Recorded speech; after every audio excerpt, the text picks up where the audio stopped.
తెలంగాణ రాష్ట్రంలో హిల్ట్ భూకంపం నడుస్తుంది. తెలంగాణ రాష్ట్రం మొత్తంలో కూడా హిల్ట్ భూకంపం అంటే మీకు అర్థమై ఉండొచ్చు. 5 లక్షల కోట్ల భూ స్కామ్కు తెరలేపింది తెలంగాణ సర్కార్. అది ఎట్లా తిందామా, ఆ పైసలు ఎట్లా తిందామా అని చెప్పి చాలా తర్జన భర్జన పడుతుంది కదా. దానికి సంబంధించిన వార్తనే ఇది. హిల్ట్ బుమారంగ్ సర్కార్లో భూకంపం అంటే గవర్నమెంట్లో మంత్రులకు ముఖ్యమంత్రికి మధ్య భూకంపం మనం చెప్పాలా. పారిశ్రామిక భూముల పాలసీపై ప్రభుత్వంలోనే తీవ్ర వ్యతిరేకత. నిన్న మంత్రులు, నేడు ఉన్నతాధికారులు వరుస అభ్యంతరాలు. డ్రాఫ్ట్ కాపీపై సంతకానికి పరిశ్రమల శాఖ ఉన్నతాధికారి నిరాకరణ అని చెప్పేసి కూడా ఒక వార్త చూసుకోవచ్చు. రహస్యం బట్టబయలు. వివిధ శాఖలతో సంప్రదింపులు జరిపిన తర్వాతే పారిశ్రామిక భూముల అమ్మకానికి కేబినెట్ సబ్ కమిటీ సిఫారసు చేసినట్టుగా పేర్కొంటూ రూపొందించిన డ్రాఫ్ట్ కాపీ వాస్తవానికి పరిశ్రమల శాఖ ఉన్నతాధికారి పేరు మీద ఇది విడుదల కావాలి. కానీ నన్నెవరూ సంప్రదించలేదు. నాతో చర్చించకుండానే తయారు చేసిన డ్రాఫ్ట్ కాపీపై నేను ఎలా సంతకం చేస్తానని చెప్పేసి కూడా పరిశ్రమల శాఖ ఉన్నతాధికారి సీఎంఓలో ఉండి మరో ఉన్నతాధికారి లేఖ రాయడం తాజా పరిణామంగా మారిందని చెప్పేసి కూడా ఇక్కడ మనం వార్త చూడొచ్చు. పలు శాఖలతో సబ్ కమిటీ చర్చించిందంటూ డ్రాఫ్ట్ పాలసీ తీరును తప్పుపడుతూ డ్రాఫ్ట్పై సంతకానికి పరిశ్రమల శాఖ ఉన్నతాధికారి ససేమిరా. ఒక్కసారైనా సబ్ కమిటీ నాతో మాట్లాడింది లేదు. నన్ను సంప్రదించకుండానే పాలసీ ఖరారు చేశారు. నా ప్రమేయం లేని పత్రంపై నేను ఎలా సంతకం చేస్తా? రేపటి రోజున కేసులు వస్తే ఎవరు భరిస్తారు? పాలసీతో విభేదించిన ఉన్నతాధికారి ఆక్షేపిస్తూ సీఎంఓ అధికారికి లేఖ. ముఖ్య నేతకు నివేదించిన సీఎంఓ ఉన్నతాధికారి ఆయన రంగంలోకి దిగి సర్ది చెప్పడంతో ఎట్టకేలకు జీవో. ముందు జాగ్రత్తగా సబ్ కమిటీ ప్రస్తావన లేకుండా ఉత్తర్వు. టీజీఐఏసీ ప్రతిపాదనల మేరకే పాలసీ అంటూ వివరణ. దొరికిపోయిన ప్రభుత్వం భారీ స్కామ్ బట్టబయలని చెప్పేసి కూడా ఇక్కడ ఒక వార్త చూసుకోవచ్చు. ఏదైతే ఇండస్ట్రియల్కి సంబంధించిన భూముల గురించి కూడా సొంత ప్రభుత్వంలోనే మంత్రులకు ముఖ్యమంత్రికి పడకుట్టయిపోయింది. సొంత ప్రభుత్వంలోనే చాలా ఒక భూకంపం వచ్చినట్టు మనం ఇక్కడ తీవ్ర వ్యతిరేకత వచ్చినట్టు చూసుకోవచ్చు. నిన్నటిదాకానేమో మంత్రులు అరే మాకు చెప్పకుండా ఎవరికి కట్టబెడుతున్నారు ఇదంతా ఈ భూములంతా అని చెప్పేసి వాళ్ళది అయిపోతుంటే నేటి వంతు ఓల్దైందంటే అధికారులది. ఎవరైతే అధికారులు ఉంటారో ఇండస్ట్రీ ఏరియాకి సంబంధించి వాళ్ళది కూడా అదేందంట. అయితే డ్రాఫ్ట్ ఏదైతే గవర్నమెంట్ వచ్చేసి సబ్ కమిటీ వేసి ఒక డ్రాఫ్ట్ తయారు చేసిందో ఆ డ్రాఫ్ట్లో కమ్సేకం ఉన్నతాధికారి ఏమంటుందంటే ఈ డ్రాఫ్ట్ మీరు పెట్టిరు కదా, కమ్సేకం సబ్ కమిటీ నాతో చర్చించలేదు. నాతోటి చర్చించకుండా నన్ను సంతకం పెట్టమంటే నేను ఎందుకు పెడతాను? నేను పెట్టాను. ఆయన మొండికేసిండంట. ఎందుకంటే రేపటి దినం గవర్నమెంట్ ఎట్లైనా పోతుంది, కాంగ్రెస్ గవర్నమెంట్ ఉండదని అందరికీ తెలిసిందే.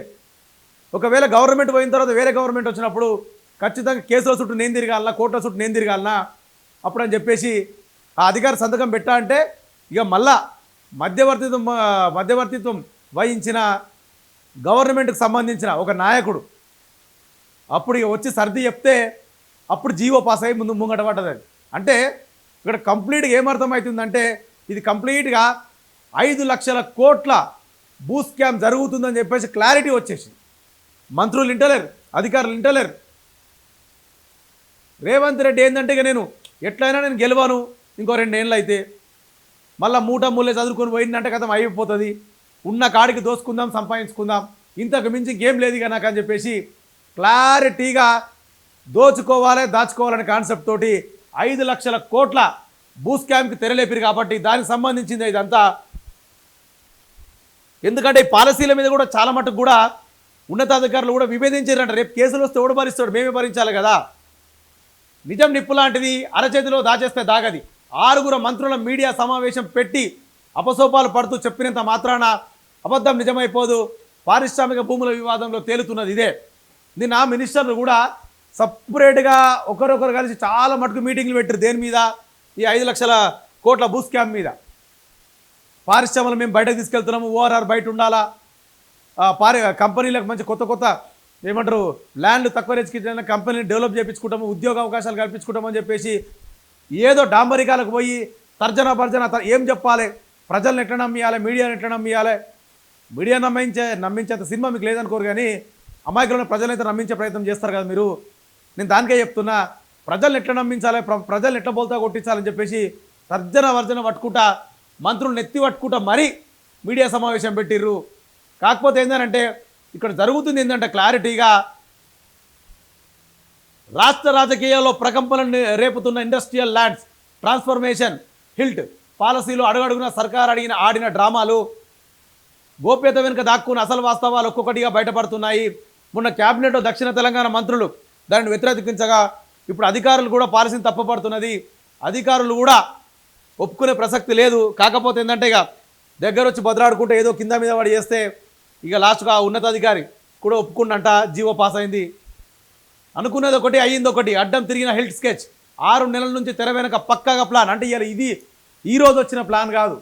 ఏదైతే హిల్ట్ పారిశ్రామికకు సంబంధించిన ఈ 9,282 ఎకరాలు ఏదైతే స్థలం ఉన్నదో దాన్ని ఓఆర్ఆర్ బయట ఇండస్ట్రీ మొత్తం ఓఆర్ఆర్ బయట పంపిస్తాం. ఇదంతా 6 నెలల నుంచి పగ్గడబందీగా రేవంత్ రెడ్డి సర్కార్ స్కెచ్ చేసుకుంది. 5 లక్షల కోట్లు ఎట్లా తిందాం, ఎవరెవరికి తక్కువ కట్టబెడదాం, ఎవరికి తక్కువ రేట్లలో కట్టబెడదాం, 100 రూపాయలు అన్న వస్తువుని 30 రూపాయలకి ఎట్లా. అరే ఇదంతా గేమ్ ఆడి అసలు వాస్తవానికి ఇదే జాగాను మీరు అమ్మాలనుకుంటే కూడా ఇండస్ట్రీ డెవలప్ చేసుకోవాలంటే మార్కెట్ రేట్ ఎంత ఉందో దాని ప్రకారం అమ్మి ఆ పైసలు తీసుకొచ్చి ఈ పథకాలకే కావచ్చు, చాలామందికి ఎవరికి కూడా జీతాలు చక్కగా లేవు, ఎవరికి ఏం చక్కగా లేవు కదా, ఏ పథకాలకు కూడా రూపాయలు, అసలు అప్పులపాలైన ఆగమైపోయినా మా దగ్గర రూపాయలు, ఖజానా ఖాళీ అయిపోయిందని చెప్పేసి పొద్దు లేస్తే నోరు వాడేసుకుంటున్నారు మన రేవంత్ రెడ్డి గారు.